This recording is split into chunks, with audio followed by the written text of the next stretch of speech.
and I'll keep following him. We don't know what that generation is going to bring tomorrow, but I am excited.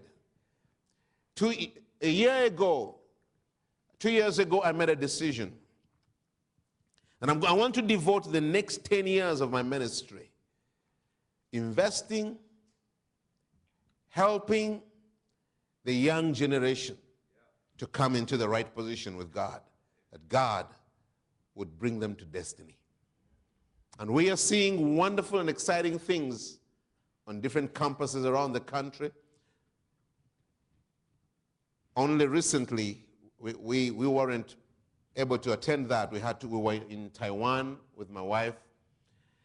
But we left preparations for an all-night prayer meeting, which was organized by young people themselves, drawing young people from universities around East Africa. More than 10,000 young people came and spent the whole night out in the open, in a football field, praying and seeking God. Hundreds who did not know Christ gave their lives to the Lord. And miracles, signs, and wonders took place. And they all go back to their campuses saying, we want to see this as a regular occurrence on our campuses. The last one is the story of the Northern Uganda rebellion, which had taken 17 years. When we are praying, God intervene, and wonderful things are happening all over the nation. Transformation is being recorded. Even this transformations video came out during that time. At the same time, this rebellion was going on with so much suffering. So at some point when we met together with pastors, we were celebrating the stories of what God is doing across the nation. The pastors from Northern Uganda stood up. There's one old man at that time. He's now gone to be with the Lord. And he was a great, great intercessor. And he stood up with tears in his eyes and said, tell me one thing. Is your God different from our God? Why is it that you have all these answers to prayer? Why is it that God is moving all over this nation, and yet he's not hearing our cry in the north of Uganda? Our people are suffering. We have children who have never lived in a home, and they've grown up to 10 years. They are displaced. Their homes were destroyed. They live in squalid camps, in small rooms. They never know what it means for a father even to be a breadwinner. We live on handouts from the UN. We live in fear every night. We have our children 8 years, as young as 8, who have been abducted and turned into killers. I have a video of a young boy abducted at 8 years with his brothers and sisters and mother and father. The father was killed when they were watching. And on their way, the mother was weak, and she couldn't keep up with the pace of the rebels. And they turned around and began to beat her up. Then they said to the boys, finish her off. And the eldest boy said, I can't. They turned to the younger one and said, will you do it? He said, no.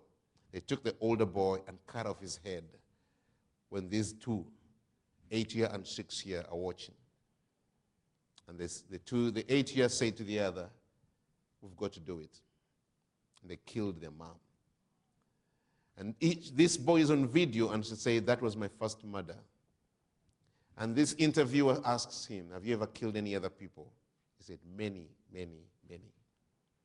Have you ever seen other people being killed? He said, hundreds and hundreds. He said, do you fear death? He said, death means nothing to me. And this boy was being interviewed at 13. So between 8 and 13, he said, I stopped counting because it was too much. So this pastor was talking about things like that and said, where is the difference between you and us? Why would God answer prayer for you and not for us?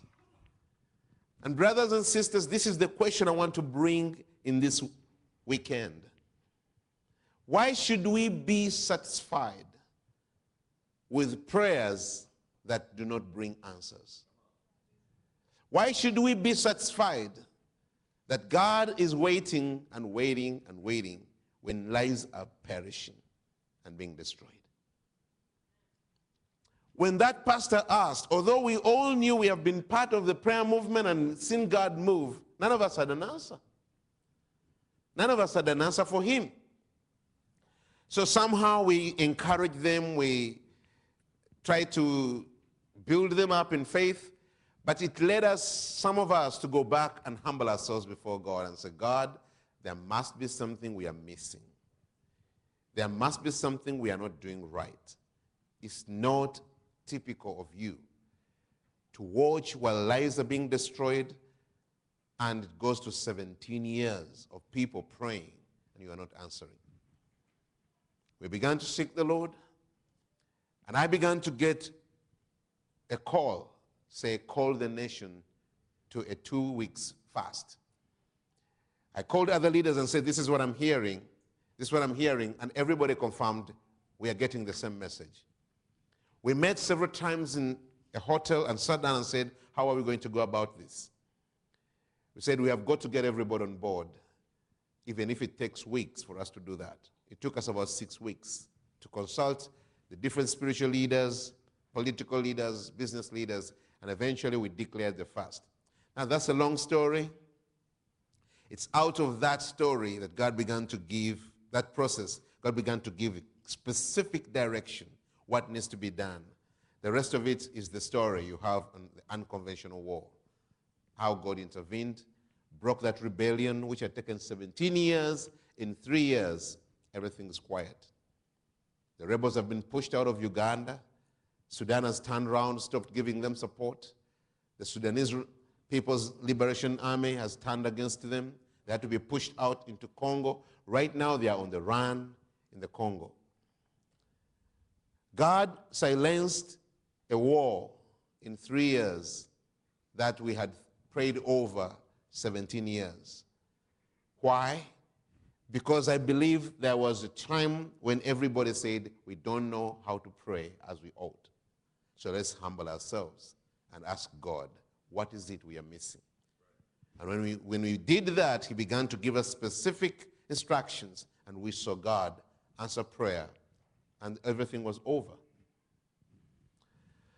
So, beloved, all those moves of the Lord, and I believe to live to see God do greater things. Because the more I seek him, the more he shows me what he wants to do with nations. And when I see what he wants to do with nations, my cry is that my nation needs you, oh God. We need you like never before. We want you to come and do those things in our nation. We want you to come and bring deeper and greater transformation than anything we've ever experienced. We are hungry for God to move. We are seeking God. We are promoting prayer all over the nation. We are calling pastors to repentance and purity and come back to the place of hunger, to seek after God. We are not satisfied. We are not complacent. We are getting more and more desperate to see God. We're saying to God, we cannot wait another year before we see you move in a greater way. And my prayer is that I can release and impart some of that anywhere I go, to leave people with that desperation, where we are no longer satisfied and comfortable doing things and saying our little prayers and our little programs when nothing is happening. That we shall be desperate to see God move and move now. But I was telling you a story about this meeting in Bogota. I was in Bogota and I was talking about God and how faithful he is to answer prayer. And you know what I've just narrated to you are major moves over the whole nation. But I have hundreds of stories that I've personally been part of and witnessed God break through a community, break through a village, break through a city, break through a district. And I've seen one after another, certain principles being applied and being honored by God. So as I was in Bogota sharing these things, people's hearts were being stirred. And when we went into prayer, there was a real cry out for God. At the end of the morning session, we were going for lunch, and a few people came and were talking to me. But there was this old elderly man with a very, very sweet smile on his face.